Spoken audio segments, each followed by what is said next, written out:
வெள்ளை சர்க்கரை சாப்பிடுபவரா நீங்கள்? அப்படியென்றால் இந்த பதிவு உங்களுக்காகத்தான். ஏனென்றால் நானும் அதிலிருந்து இப்பொழுதுதான் விடுபட்டேன்.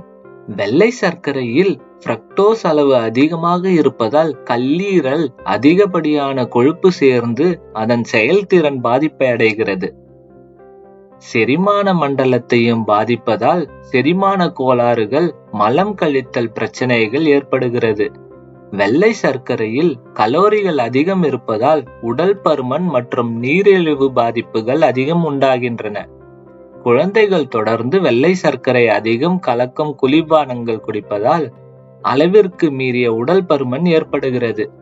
வாருங்கள் இதிலிருந்து எப்படி விடுபடலாம் என்று பார்க்கலாம்.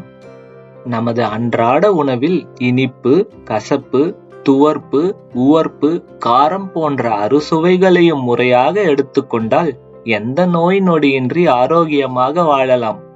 இது நான் சொல்லவில்லை, முன்னோர்கள் சொல்லியது. இதில் ஒவ்வொரு சுவைக்கும் இயற்கையாக கிடைக்கும் உணவுகளை மட்டுமே நாம் சேர்த்து கொள்ள வேண்டும். அதை விடுத்து செயற்கையாக தயாரிக்கும் உணவுகளை சேர்த்து கொண்டால் அது உடல் நலனிற்கு பல்வேறு பாதிப்புகளை ஏற்படுத்துகிறது. இந்நிலையில் இனிப்பு சுவைக்காக நமது முன்னோர்கள் பனங்கற்கண்டு, கருப்பட்டி வெல்லம், கரும்பு சர்க்கரை தான் பயன்படுத்தி வந்தனர். அதனால் முற்காலத்தில் யாருக்கும் உடல் பருமன், நீரிழிவு நோய் போன்ற பாதிப்புகள் எதுவுமின்றி நல்ல ஆரோக்கியத்துடன் இருந்தனர். இந்நிலையில் விவசாயத்தில் பசுமை புரட்சி, அதிக மகசூல் என்ற பெயரில் அதிக ரசாயன உரங்கள் சேர்த்ததுடன் கரும்பிலிருந்து சர்க்கரை தயாரித்து அதனை மக்கள் பயன்பாட்டிற்கு கொண்டு வந்ததால் இன்று நமது உடலிலும் உடல் நலத்திலும் பல்வேறு பாதிப்புகள் ஏற்பட்டு வருகின்றன. அதையடுத்து வெள்ளை சர்க்கரை பயன்படுத்துவதால் ஏற்படும் பாதிப்புகள் என்னவென்று பார்த்தோம். இப்பொழுது அதிலிருந்து விடுபட என்ன செய்யலாம் என்று பார்க்கலாம். கல்லீரல் மட்டுமின்றி உடலில் இருக்கும் நச்சுக்களையும் போக்கி சுத்திகரிப்பு செய்ய கரும்பு சர்க்கரை உதவுகிறது. கரும்பு சர்க்கரை குடல் இயக்கத்தை மேம்படுத்தி செரிமானத்தை சரி செய்ய உதவுகிறது.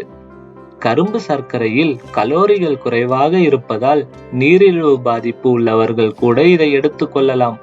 இரத்தத்தில் உள்ள குளுக்கோஸ் அளவை சீராக வைக்கும். இருமல், சளி அல்லது தொண்டை வலி பிரச்சனைக்கு கரும்பு சர்க்கரை சிறந்தது. பெருங்குடல், நுரையீரல் அல்லது மார்பக புற்றுநோய் போன்றவற்றிற்கு மிகவும் சிறந்தது. பொங்கலுக்கு சுவாமி கும்பிடுவதற்காக அனைவரும் கரும்பு வாங்கியிருப்போம். ஆனால் அதை வீணாக காய வைத்து தூக்கி எறிந்து விடாமல் அதனை கடித்து ருசித்து சாப்பிடும் போது நமக்கு பற்களும் உறுதியாகும். அந்த கரும்பில் இருக்கிற சர்க்கரை நமது உடம்பில் சென்று சுத்தப்படுத்தும் வேலையையும் செய்யும். எனவே வீணாக்காமல் அனைவரும் சாப்பிடுவோம். இனிமேல் முடிந்தவரை பனங்கற்கண்டு, பனவெல்லம் ஆகியவற்றை பயன்படுத்த முயற்சி செய்யலாம். வாழ்வில் ஆரோக்கியத்துடன் இருப்பது மிகவும் நன்று. மீண்டும் நல்லதொரு வீடியோவில் சந்திப்போம். நன்றி, வணக்கம்.